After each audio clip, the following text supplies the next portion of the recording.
فضلا وليس أمرا ادعمونا بلايك للفيديو واشتراك بالقناة.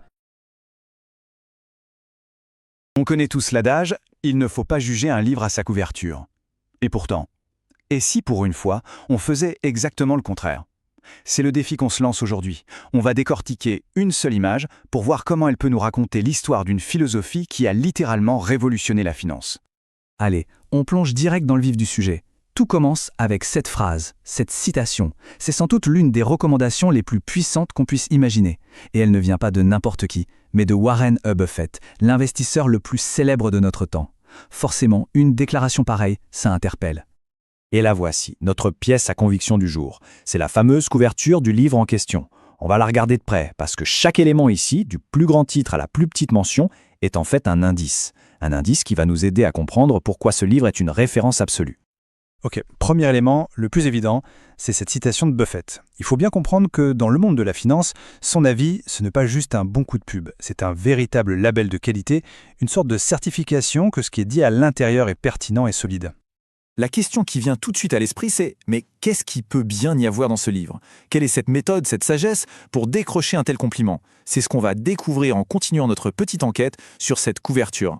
Passons au deuxième indice. Il est juste là, au centre, le titre et le sous-titre. C'est là que se trouve la promesse du livre, le cœur de sa philosophie. Rien que le titre, l'investisseur intelligent, le choix des mots est très important. Il ne promet pas la richesse rapide, la chance ou je ne sais quel secret magique. Non, le mot intelligent suggère autre chose. Une approche basée sur la logique, sur l'analyse, sur la discipline. Et voilà, le sous-titre nous donne la clé, noir sur blanc. Il précise de quelle intelligence on parle, l'investissement basé sur la valeur. L'idée, ce n'est pas de suivre les modes ou les rumeurs du marché, mais bien de calculer la valeur réelle d'une entreprise, sa valeur intrinsèque, peu importe son prix à un instant T. On voit ici se dessiner la grande idée du livre. Il y a une ligne de démarcation très claire.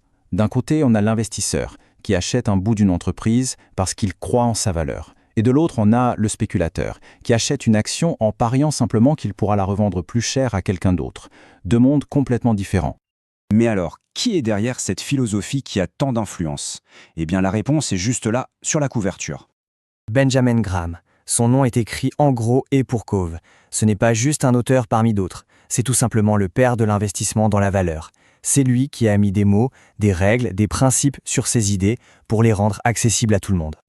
Et c'est là que l'histoire devient vraiment passionnante, parce que le lien entre Buffett et ce livre est bien plus qu'une simple recommandation élogieuse. En fait, la boucle est sur le point de se boucler. Regardez bien, la couverture nous dit que Warren Buffett a écrit l'avant-propos et l'annexe. Ce n'est donc plus un simple fan, c'est un contributeur direct. C'est un hommage, c'est l'élève le plus brillant qui vient honorer son maître en participant à son œuvre la plus importante. Cette transmission est magnifique quand on y pense. D'abord, Graham crée la théorie. Ensuite, Buffett, qui était son étudiant, la met en pratique et obtient des résultats que personne n'avait jamais vus. Et enfin, une fois au sommet, qu'est-ce qu'il fait? Il ne garde pas le secret pour lui. Au contraire, il utilise sa notoriété pour dire à tout le monde « Lisez mon mentor, tout est là-dedans ». Il nous reste un dernier indice à analyser sur cette couverture. C'est un détail qui nous prouve que ce livre n'est pas juste un objet de musée, mais bel et bien un outil toujours d'actualité. Ce nom, Jason Zweig, est très important. C'est un journaliste financier très respecté aujourd'hui. Le fait qu'il soit mentionné sur la couverture, ça veut dire que le texte original a été enrichi, mis à jour pour le lecteur moderne. Et c'est ça qui est génial, on a le meilleur des deux mondes. D'un côté, les principes fondateurs de Graham, qui sont intemporels. Et de l'autre, les commentaires de Zweig, qui viennent contextualiser tout ça, qui nous montrent comment appliquer cette sagesse au marché d'aujourd'hui, avec les technologies et les défis qui sont les nôtres. Alors, si on prend un peu de recul et qu'on regarde à nouveau cette couverture, on se rend compte que c'est bien plus que ça. C'est carrément le CV d'une philosophie. On y trouve le créateur, son disciple le plus célèbre, la promesse au cœur de la méthode et la preuve qu'elle est toujours valable. C'est toute une histoire qui est racontée là. Une histoire de transmission, de succès et de sagesse. Ce qui nous amène à une dernière question, une dernière réflexion. Si la philosophie d'investissement qui a le mieux fonctionné dans l'histoire est expliquée aussi clairement sur la couverture d'un livre, est-ce que le vrai secret, ce n'est pas de trouver la méthode, mais plutôt d'avoir la discipline de l'appliquer jour après jour? Ça laisse songeur.